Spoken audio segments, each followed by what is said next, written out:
ಇನ್ನು ನಂದೀಶ್ ಹಾಗೆ ವಿನಯ್ ಪ್ರಕರಣದ ಇಬ್ಬರು ಆರೋಪಿಗಳು. ಒಬ್ಬಾತ ಪ್ರಕರಣದ 5ನೇ ಆರೋಪಿ, ಮತ್ತೊಬ್ಬಾತ 10ನೇ ಆರೋಪಿ. ಇವರಿಬ್ಬರ ಹೇಳಿಕೆಯಲ್ಲಿ ಕೆಲ ವಿಚಾರಗಳು ಬಹಿರಂಗ ಆಗಿವೆ. ಏನದು ವಿಚಾರ? ರೇಣುಕಾ ಸ್ವಾಮಿಯನ್ನ ಶೆಡ್ಗೆ ಕರೆತಂದಿದ್ದಂಥ ವಿಚಾರ ದರ್ಶನ್ಗೆ ಗೊತ್ತಿರಲಿಲ್ಲ. ದರ್ಶನ್ಗೆ ರೇಣುಕಾ ವಿಚಾರವನ್ನ ಹೇಳೋದು ಬೇಡ ಅಂತ ಹೇಳಿ ವಿನಯ್ ಹೇಳಿದ್ದಂತೆ. ನಂದೀಶ್, ಪವನ್ ಕೂಡ ದರ್ಶನ್ಗೆ ತಿಳಿಸೋದು ಬೇಡ ಅಂದಿದ್ರು ಅನ್ನುವಂತ ಮಾಹಿತಿ. ಆದ್ರೆ ರಾಘು ಅಣ್ಣನಿಗೆ ರೇಣುಕಾ ಸ್ವಾಮಿ ಬಗ್ಗೆ ತಿಳಿಸಲೇಬೇಕು ಅಂತ ಒತ್ತಾಯ ಮಾಡಿದ್ನಂತೆ.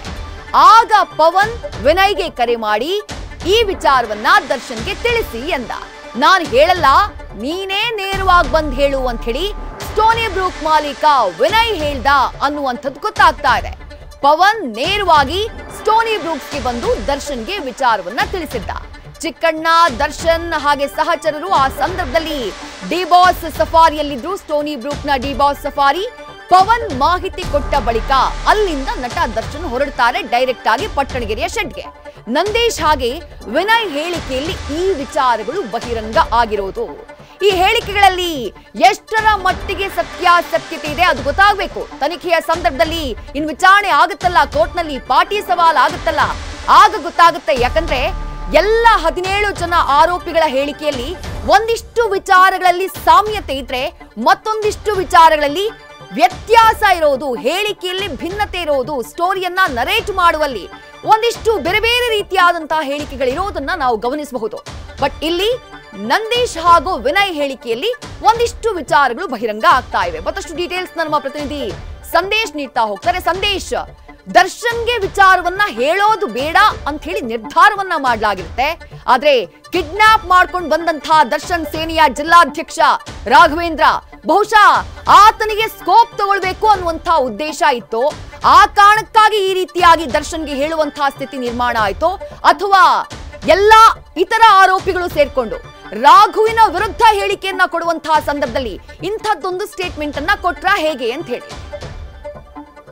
ವಿದ್ಯಶ್ರೀ, ಇಲ್ಲಿ ತುಂಬಾ ಸಿಂಪಲ್ ಆಗಿದೆ. ಅಂದ್ರೆ ಈಗ ಆರೋಪಿಗಳ ಸ್ವಇಚ್ಛಾ ಹೇಳಿಕೆ ಏನಿದೆ, ಈ ಒಂದು ಸ್ವಇಚ್ಛಾ ಹೇಳಿಕೆಯಲ್ಲಿ ಸಾಕಷ್ಟು ಕಾಂಟ್ರಡಿಕ್ಷನ್ ಕೂಡ ಇದೆ. ಅಂದ್ರೆ ಒಬ್ಬ ಆರೋಪಿ ಮತ್ತೆ ಇನ್ನೊಬ್ಬ ಆರೋಪಿ ಕೊಟ್ಟಿರುವಂತಹ ಹೇಳಿಕೆಗಳಲ್ಲಿ ಸಾಕಷ್ಟು ವ್ಯತ್ಯಾಸಗಳು ಕೂಡ ಇದೆ. ಆದ್ರೆ ಇಲ್ಲಿ ಪ್ರಮುಖವಾಗಿ ನಂದೀಶ್ ಮತ್ತೆ ವಿನಯ್ ಅವರ ಹೇಳಿಕೆಯಲ್ಲಿ ಅಥವಾ ಅವರು ಹೇಳಿಕೆ ಕೊಡುವಂತಹ ಸಂದರ್ಭದಲ್ಲಿ ಹೇಳ್ತಾರೆ, ದರ್ಶನ್ ಅವರಿಗೆ ರೇಣುಕಾ ಸ್ವಾಮಿ ಬರುವಂತ ವಿಚಾರವನ್ನ ನಾವು ಹೇಳೋದೇ ಬೇಡ, ಜೊತೆಗೆ ಆತನಿಗೆ ನಾವೇ ಬುದ್ಧಿ ಹೇಳಿ ನಂತರ ಆತನಿಗೆ ಊರಿಗೆ ಬಿಟ್ಟು ಬರೋಣ ಅಥವಾ ಚಿತ್ರದುರ್ಗಕ್ಕೆ ನಾವೇ ವಾಪಸ್ ಕಳಿಸೋಣ ಅನ್ನೋ ಒಂದು ಮಾತುಕತೆಯನ್ನ ನಾವು ಮಾಡ್ಕೊಂಡಿರ್ತೀವಿ ಅಂತೇಳಿ ವಿನಯ್ ಮತ್ತೆ ನಂದೀಶ್ ಇಬ್ಬರ ಒಂದು ಹೇಳಿಕೆಯಲ್ಲೂ ಕೂಡ ಅವರು ಮೆನ್ಷನ್ ಮಾಡ್ತಾ ಹೋಗ್ತಾರೆ. ಜೊತೆಗೆ ಇಲ್ಲಿ ಅವರು ಮೆನ್ಷನ್ ಮಾಡೋದು, ನಾವು ಯಾವುದೇ ಕಾರಣಕ್ಕೂ ಕೂಡ ದರ್ಶನ್ ಅವರಿಗೆ ರೇಣುಕಾ ಸ್ವಾಮಿ ಕುರಿತಂತೆ ಯಾವುದೇ ವಿಚಾರವನ್ನು ಕೂಡ ಹೇಳೋದು ಬೇಡ ಅಂತ ಡಿಸೈಡ್ ಮಾಡ್ಕೊಂಡಿರ್ತೀವಿ.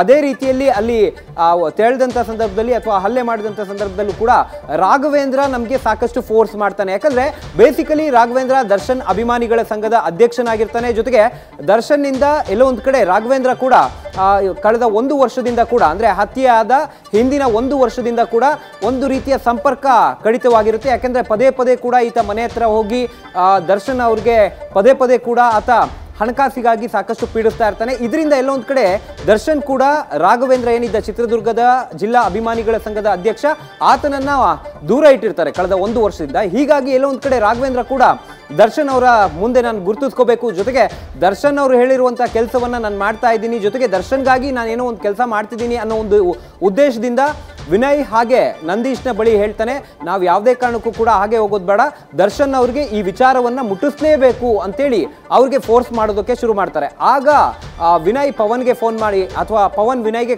ಕರೆ ಮಾಡಿ ಹೇಳ್ತಾರೆ, ನಾವು ದರ್ಶನ್ ಅವ್ರಿಗೆ ವಿಚಾರ ಮುಟ್ಟಿಸ್ಬೇಕು ಅಂತ ಹೇಳ್ತಾ ಇದ್ದಾರೆ, ಏನ್ ಮಾಡೋದು ಅನ್ನೋ ಒಂದು ಮಾತನ್ನ ಹೇಳ್ತಾರೆ. ಆಗ ಪವನ್ ವಿನಯ್ಗೆ ಹೇಳ್ತಾನೆ, ನೀನೇ ಈ ವಿಚಾರವನ್ನ ದರ್ಶನ್ ಅವ್ರಿಗೆ ಮುಟ್ಟಿಸು ಅಂತ. ಆಗ ನಾನು ಯಾವುದೇ ಕಾರಣಕ್ಕೂ ಕೂಡ ಹೇಳೋಲ್ಲ, ನೀನೇ ಬಂದು ಹೇಳು ಅಂತ ಹೇಳ್ತಾರೆ. ಅದಾದ ನಂತರ ಪವನ್ ನೇರವಾಗಿ ಸ್ಟೋನಿ ಬ್ರೂಕ್ಸ್ ಪಬ್ಗೆ ತೆರಳ್ತಾನೆ ಅಥವಾ ರೆಸ್ಟೋರೆಂಟ್ಗೆ ಅಲ್ಲಿ ತೆರಳಿ ಯಾವಾಗ ಅವರು ಚಿಕ್ಕಣ್ಣ ಸೇರಿದಂತೆ ಹಲವರ ಜೊತೆಯಲ್ಲಿ ದರ್ಶನ್ ಪಾರ್ಟಿ ಮಾಡ್ತಿರ್ತಾರೋ ಈ ಸಂದರ್ಭದಲ್ಲಿ ಪವನ್ ನೇರವಾಗಿ ಆ ರೆಸ್ಟೋರೆಂಟ್ಗೆ ಹೋಗಿ ಈ ಎಲ್ಲಾ ವಿಚಾರವನ್ನ, ಅಂದ್ರೆ ರೇಣುಕಾ ಸ್ವಾಮಿಯನ್ನ ಕರ್ಕೊಂಡ್ ಬಂದಿದೀವಿ ಅನ್ನೋ ವಿಚಾರವನ್ನ ದರ್ಶನ್ ಅವ್ರಿಗೆ ತಿಳಿಸ್ತಾನೆ. ಅಂದ್ರೆ ಇದು ಪ್ಯೂರ್ಲಿ ಅವರ ಸ್ಟೇಟ್ಮೆಂಟ್ ಬೇಸ್ಡ್ ಮೇಲೆ, ಅಂದ್ರೆ ನಂದೀಶ್ ಮತ್ತೆ ವಿನಯ್ ಏನಿದ್ದಾರೆ ಅವರ ಒಂದು ಸ್ಟೇಟ್ಮೆಂಟ್ ನಲ್ಲಿ ಈ ರೀತಿಯ ಹೇಳಿಕೆಯನ್ನ ಕೊಟ್ಟಿದ್ದಾರೆ. ಆದ್ರೆ ಈ ಹೇಳಿಕೆಗೆ ಸಂಬಂಧಪಟ್ಟಂತೆ ಮುಂದಿನ ಹಂತದಲ್ಲಿ ಎವಿಡೆನ್ಸ್ಗಳು ಯಾವ ರೀತಿ ಕಲೆಕ್ಟ್ ಮಾಡ್ತಾರೆ, ಜೊತೆಗೆ ಇಲ್ಲಿ ಚಾರ್ಜಸ್ ಅನ್ನ ಏನ್ ಫ್ರೇಮ್ ಮಾಡಿದ್ದಾರೆ, ಚಾರ್ಜಸ್ ಫ್ರೇಮ್ ಮಾಡಿರೋದ್ರಲ್ಲಿ ಈ ಯಾವುದೇ ಅಂಶಗಳು ಕೂಡ ಇಲ್ಲ. ಅಂದ್ರೆ ಆರೋಪಿಗಳು ಕೊಟ್ಟಿರುವಂತಹ ಈ ಸ್ಟೇಟ್ಮೆಂಟ್ಗಳೇನಿದೆ, ಈ ಸ್ಟೇಟ್ಮೆಂಟ್ಗಳು ಚಾರ್ಜಸ್ ಫ್ರೇಮ್ ಮಾಡಿರೋದ್ರಲ್ಲಿ ಇಲ್ಲ. ಹಾಗಾಗಿ ಇದಕ್ಕೆ ಸಂಬಂಧಪಟ್ಟಂತೆ ಮುಂದಿನ ಹಂತದಲ್ಲಿ